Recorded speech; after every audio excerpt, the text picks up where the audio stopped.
Set in Washington, D.C., Amazon's Cross begins when Amir Goodspeed is found dead in his car. Amir was a former gang member who became a community activist. He appears to have overdosed, however, foul play remains a real possibility. This is a politically tricky case for Chief Anderson, given Amir was involved in the Black Lives Matter and defund the police movements.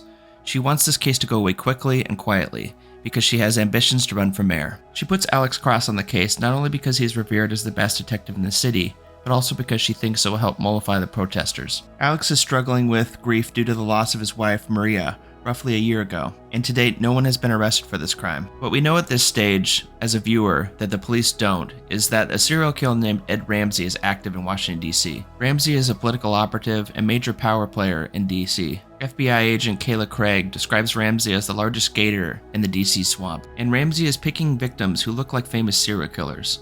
He's transforming their physical appearance to make sure they perfectly match those individuals. Amir Goodspeed was made to look like someone called the Sandman. One day when Alex is at a fundraiser with his girlfriend Ellie, he has his mother watch his 2 children. When she takes them out of the home, an intruder sneaks in and plants the scarf of Alex's dead wife in their place. This specific scarf was worn by Alex's wife the day she was shot and was not found at the crime scene. It also has a hair that it was intentionally tied to it, which belongs to Assistant District Attorney Susan Kolowowski. This means that this person had something to do with Maria's shooting. This individual also hacks into Alex's security system and speaks with Alice's daughter through the camera. Alex is still trying to track down Amir's killer, and he knows the last call Amir made was to a burner phone. After getting help from Kayla to track down the phone, Alex learns that Amir's last call before he died was to an individual named Tavio. Alex is able to track down Tavio and arrest him, but a sniper named Bobby Trey takes out Tavio before he's able to speak with the police. After he's shot, Tavio's girlfriend Vanessa rushes to his body and takes his cell phone off him. This is important because the phone has the voicemail from Amir on it. Alex begins to search for her, and so does Bobby, who is working for Ramsay. Eventually Bobby tracks her down first and takes her out, but not before she's able to send the voicemail to her own phone. Bobby takes her phone off her, but Alex is able to get the voicemail from Vanessa's iPad, which he borrows from her son. In the voicemail, Amir says that he's at 41 Price Street, and he sounds scared. By this time, Ramsay has moved on to his new victim. Her name is Shannon, and he meets her on a dating app. He takes her to an art exhibit which doesn't allow cell phones, and so its patrons are forced to give up their phones at the door. This is part of Ramsay's plan, because when Sharon gives up her phone to the attendant, that individual loads a spyware named Rats on it. We learn later that you have to be more than just rich to get this software, you have to be well connected. While on the date, Shannon reveals that her dream job is to be the art curator for the Ritz. Ramsay ends up using this information against her, setting her up with a fake interview at the Ritz, which he acts like he facilitated, but really he just hacked her phone. Ramsay offers to help coach her for the interview at his home, which happens to be 41 Price Street, the same place Amir went missing. Ramsay ends up incapacitating her because he put a sedative in the hand sanitizer he placed by the door. He knew that she would use it because she's a germaphobe. He wants to turn her into Eileen Warnos. Eileen would be the final entry in a book that he's been building. Alex eventually gets a warrant to search 41 Price Street, but the police don't find anything there, even though Shannon is in the basement of the property during the whole search, because this property was once a brothel and has secret entrances and a soundproof basement. Separately, there is still an individual stalking Alex and creating havoc within his life. When he visits his wife at the cemetery, there's a scarf that someone deliberately put there so he would see it. Also, someone convinces a drug addict to try and shoot Alex, but they tampered with her bullets, so Alex ends up shooting her. When Alex learns that the property at 41 Price Street used to be a brothel, he goes back to look for secret entrances. He and John do find a secret entrance, but Bobby is able to get Shannon out of the basement before they can find her. However, Bobby does lose the book. Ramsay was willing to pay Bobby $2.2 million if he could get Shannon and the book out of the basement. After acquiring the book, Alex and the police begin calling the serial killer the fanboy killer, as he keeps a scrapbook of serial killers. When Ramsay sets up a new property for Shannon, he notices a rash on her neck.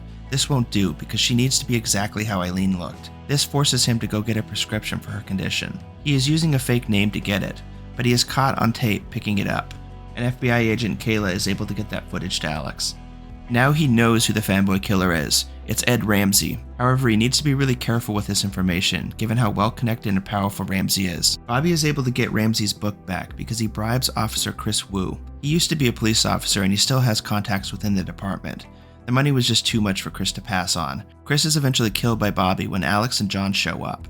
Alex put a bug in the book and was tracking it because he knew it was important to the fanboy killer. Alex ends up cornering Bobby on a bridge, and Bobby pulls a gun, so Alex shoots him, and Bobby falls into the water with the book in hand. He, however, survives because he was wearing a bulletproof vest, and he was also able to save the book. Ramsay is getting really close to completing his work with Shannon at this point, and when he's done, he's planning a grand spectacle.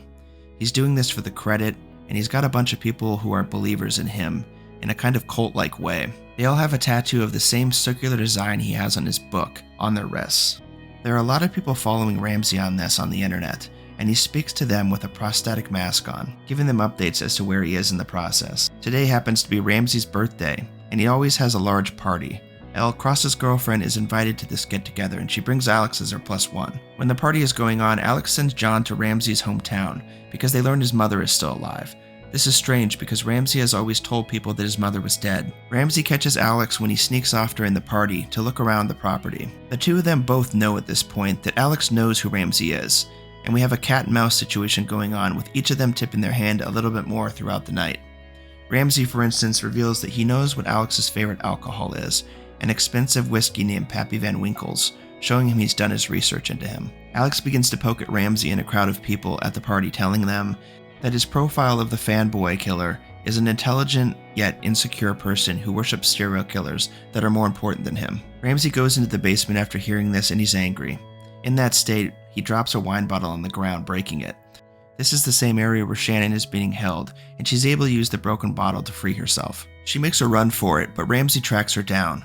Senator Caitlin Goodman sees the two struggling, and she doesn't say anything about it because Ramsay has some damning dirt on her husband. She does witness Shannon cut her own face. Shannon knows that if she has a big gash on her face, Ramsay can't proceed with his plan. Witnessing this shakes Shannon up, and Alex sees that she's really scared and tells her she looks like she's seen a ghost. At this point, Ramsay is done messing around with Alex, and he texts one of his associates to do it now. When the birthday cake is about to be cut, everyone in the room gets the same text.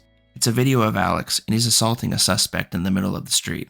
Alex realizes how bad this makes him look, and he tells everyone in the room that Ramsay is the fanboy killer, but at this point, nobody believes him. Back at the police station, the community is livid after the video is posted, and it becomes front page news. This forces the chief to take Alex's badge and gun away from him. Ramsay is preparing to use lethal injection to kill Shannon the same way that Eileen Wuornos died. Alex knows time is running out for Shannon, and he confronts Senator Caitlin about what she saw at the party. She reveals that she saw Ramsay chasing Shannon, and she reveals that she saw her cut her own face. Eventually, John and Alex are able to indeed track down Ramsay at a warehouse where he's holding Shannon. Ramsay had been in the middle of a speech to his followers, where he revealed his identity when they barged in. They're able to stop him from pushing the final lethal injection button. Ramsay is, however, able to escape the scene and make his way back to his home. Alex ends up confronting Ramsay in his home office, and Ramsay takes a syringe and puts it in his neck, taking his own life. This appears to be the end of Ramsay, however, Alex's problems are just starting. While he's away from home, ADA Kolowowski speaks with Regina Cross, Alex's grandmother. The prosecutor slips Deandra Nolan's case file to her. Deandra is a woman who was convicted of murder after confessing to the crime years ago. Alex's testimony in the case seemed to heavily influence how the judge tried her. Alex said that he believed she couldn't be rehabilitated, and the judge gave her life in prison. She later died by suicide in a state facility. Regina learns from the case file that Deidre had an accomplice. She visits a man named Roger Thorne, who is a police officer that didn't follow up on this accomplice. That means that this accomplice is still out there. The accomplice's name is Peter Lennox, and Regina believes that this is the individual that has been terrorizing Alex and his family. Alex eventually learns that Regina has been looking into Peter, and he gets a file on Peter from FBI agent Kayla, which includes his last known address. When Alex gets to the home, he sees that Peter's been stalking him for a while now. When Regina takes Alex's son Damon to his recital, Peter is there waiting for them. And when they get home following the recital, Peter attacks her, putting her in the hospital. When Alex gets to the hospital, Miss Nancy, Damon's instructor, and a friend of Regina's offers to bring Alex's family to her remote cabin so he can pursue the individual terrorizing his family. Alex agrees and he's very thankful. The next day, this turns out to be a real problem because he finds out that Miss Nancy was a co-signer on Peter's housing application. Now things are worse than Alex thought. Miss Nancy is working with Peter, and now his children and Elle are with her at a remote cabin 3+ hours away. After a phone conversation with Miss Nancy, she tells Alex to come alone and unarmed. Alex brings John with him and he drops him off a mile outside of the cabin to provide him with some backup. When Alex arrives at the cabin, he learns from Miss Nancy that Peter was in fact the person who murdered the one that Deidre took the fall for. At the time, both Peter and Deirdre were being taken care of by Miss Nancy, and she asked Deirdre to take the fall for Peter because she was a white woman and she should get less of a sentence. Deirdre agreed to this because she viewed them as her family. This is why Miss Nancy blames Alex, because she views his testimony as the reason why Deirdre got life in prison. While she is speaking, Alex is able to connect the dots, and he explains to Peter that Miss Nancy convinced Deirdre to take the blame for him.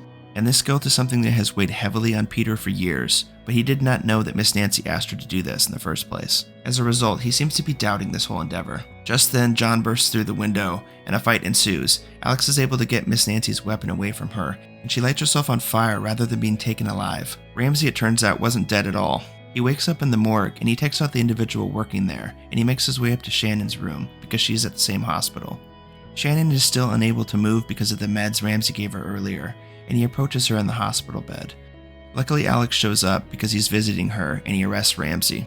Back at the station, Ramsay appears giddy because he thinks he's going to be up in the pantheon of serial killers after everyone knows about him and his Book of the 11. Alex tells him, however, that he's being charged with just Amir's death, and he shows Ramsay a video of John burning his book. This essentially destroys Ramsay's legacy.